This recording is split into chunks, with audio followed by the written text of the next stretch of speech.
So it's almost Halloween, and considering literally everyone else will be doing a horror themed video, I may as well. I thought if instead of focusing on just one particular game like I was going to, it would make a lot more sense to talk about horror itself, because it's such a wide emotion that can be incorporated in so many different ways. I love horror games. The feeling of suspense you get from being chased by whatever god-awful creature the developer has made, or even when you have the upper hand and are somewhat in control of a situation because you're sneaking around undetected, you still feel so powerless, and that's something you don't get with other forms of media.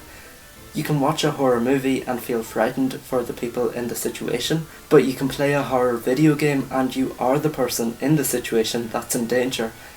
It's strange because you can literally get scared stiff knowing that there is something around the corner in a game, because the fear of getting scared is too much for you to move your character. How many times have you known that something frightening was about to happen, so you hit Alt F4 on your keyboard or kicked your Xbox to power it off, only to fail and get the ever-loving Christ scared out of you by a funny-looking rabbit that is kind of like an anthropomorphic purple Clifford the Big Red Dog? I've actually been working on a list of things that scare me to get me into the Halloween spirit, but I haven't been able to get too far with it.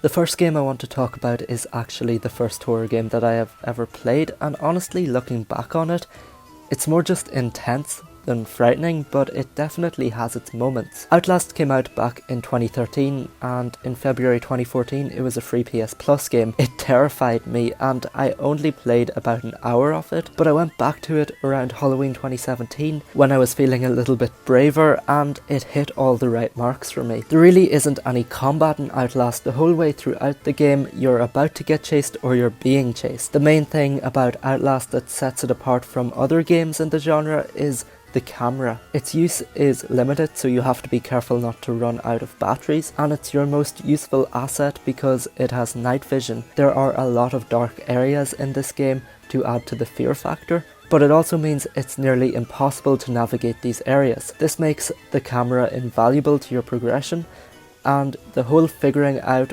when you don't really need it mechanic and knowing when to go, yep, I don't feel like walking into walls today, adds to the overall horror that Outlast is trying to portray. Aside from the intensity of being chased, there are some jump scares in Outlast because it's a horror game. It needs at least a few. You know, I'm glad I could talk about something scary for a change there. It's really helping me think about my fear of Animal Crossing. Maybe by the end of this I'll be able to look my Switch in the eyes again. On second thoughts, maybe I need a little bit more time. What's next on the agenda? Five Nights at Freddy's is that horror sensation nobody cares about anymore.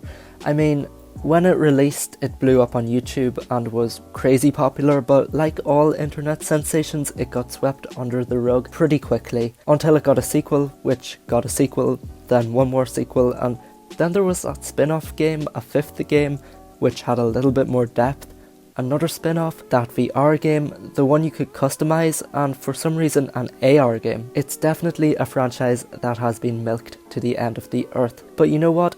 It's kind of fun. There's nothing unique about being in constant fear of getting jump scared, but Five Nights at Freddy's definitely feels unique. They all play very similarly to each other and basically just have different animatronics and different games, and I don't need to explain Five Nights at Freddy's to you. For a point-and-click style horror game, the lore is incredibly deep and genuinely gets a little more unnerving when you find out what's happened. It's also just a little ridiculous the lengths people have gone through to delve into the Five Nights at Freddy's lore. Resident Evil is a series that is really unique, and it's not because it gets the award for most game re-releases, but just in case you didn't know, you can get Resident Evil 4 on 12 different platforms.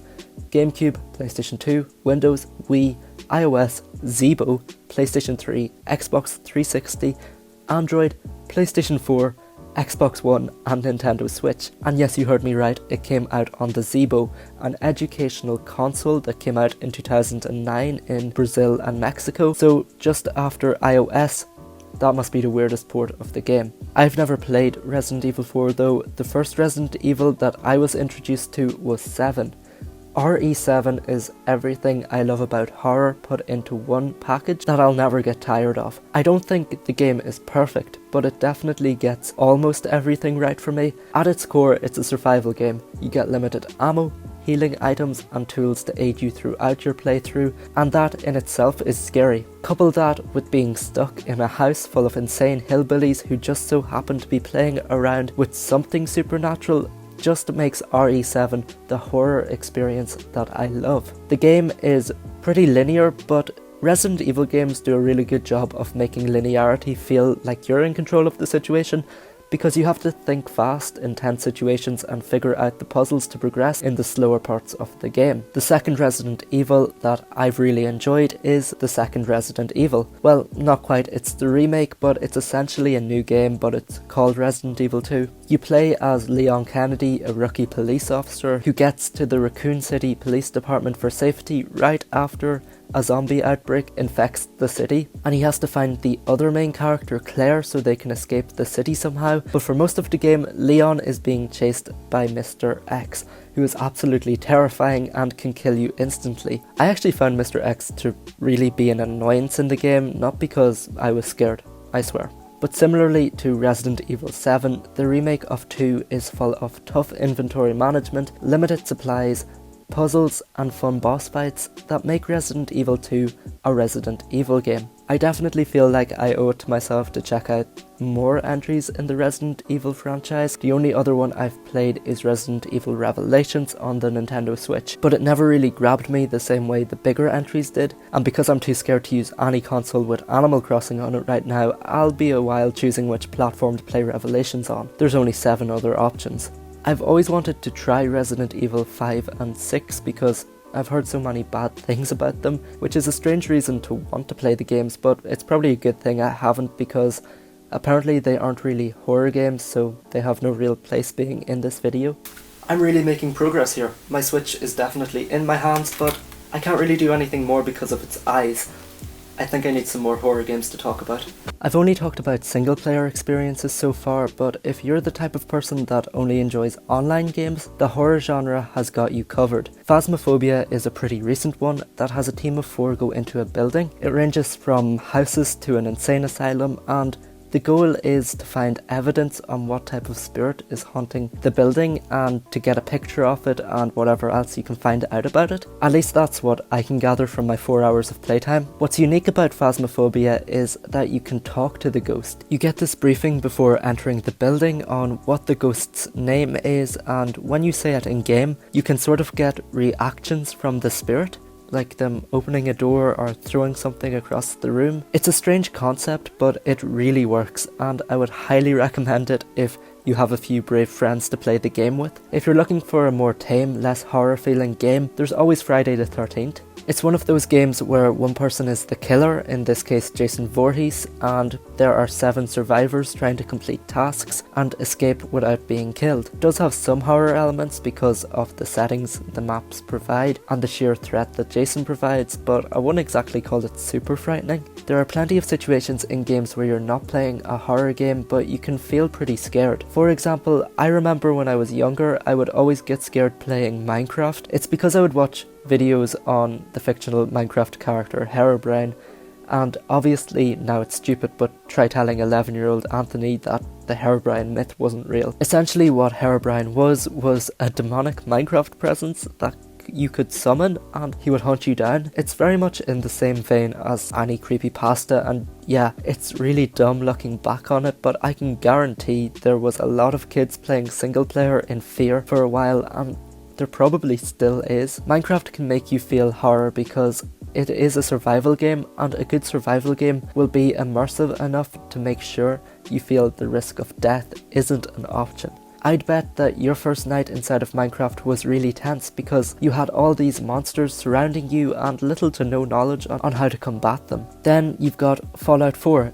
This isn't a scary game, it's an action RPG, but it's still this desolate wasteland that you have to explore, and you are always in danger. You have to think about the constant threat that is the mutants and whatever else is trying to kill you. Like I say, not a horror game, but it definitely can be creepy sometimes. The Batman Arkham games aren't horror either, but but you can't deny that they have some seriously creepy undertones. Arkham Asylum and Arkham Knight especially play into this. The Scarecrow levels in Arkham Asylum are pretty out of left field and really do a good job of making the entire game more unsettling than it actually is. Then in Arkham Knight, Scarecrow is the main villain, and the game is set on Halloween, so it needs to be somewhat scary. Rocksteady managed to do an amazing job of making non-horror games feel like horror, and that can't be left unrecognised. I can't be the only person who thinks the Joker's design is really unnerving. Obviously, the intent of the Joker is to shock, but comparing the Arkham game's Joker to Joaquin Phoenix's Joker or even Heath Ledger's rendition of this role, this Joker is straight out of a nightmare and I love it. I've saved the best type of horror for last, and it's arguably the most immersive: horror VR. There is just something about horror that is best felt being in the situation, and obviously the games I mentioned earlier are super immersive, but there's nothing more immersive than actually being in the situation. You don't need me to tell you that there's a lot of reasons why virtual reality is just more immersive than regular games, so I'm just going to talk about some of my favourites. I want to get Phasmophobia and Minecraft out of the way first because I've already talked about them, but when you're booting up Phasmophobia you get the option of picking the virtual reality option, and just think about the fear you feel when you're in a room alone with the spirit in the regular version of the game, and now put yourself in the room with the spirit. It's truly terrifying and works so well on so many levels. Then to briefly talk about Minecraft again, you are really small in this game. You're never really going to notice it playing the game regularly, but think about it, you're only 2 blocks tall, and when you're looking through the eyes of your Minecraft character, everything just feels so much bigger than you, and it's a little bit daunting jumping into a game you've been enjoying a certain way for years and all of a sudden feeling tiny. The main really good horror virtual reality game that I've tried is The Walking Dead Saints and Sinners. This is survival horror, this is horror adventure, this is a third thing with horror as an adjective. I love it because I feel like nothing else does as good of a job as immersing me in a horror environment as this game does. The walkers are the same height as you, which is pretty frightening. They don't look very scary, but the threat of them is. The controls are really intuitive, with your weapon holsters reaching over your back for a bigger melee weapon, being able to pick up your flashlight, turn it on and clip it back to your shirt. They're all really nice details that I can't help but enjoy about this game. As dumb as it sounds, swinging your arms around, looking down the sights of your pistol, or shaking off a zombie that's grabbed you all feels so immersive, and it's the best horror VR game I've played so far. So I talked about 1, 2, 10 games that give off great horror vibes one way or another, and I think it's given me the strength to load up Animal Crossing, because I thought about it. The Animal Crossing characters aren't real and they can't hurt me.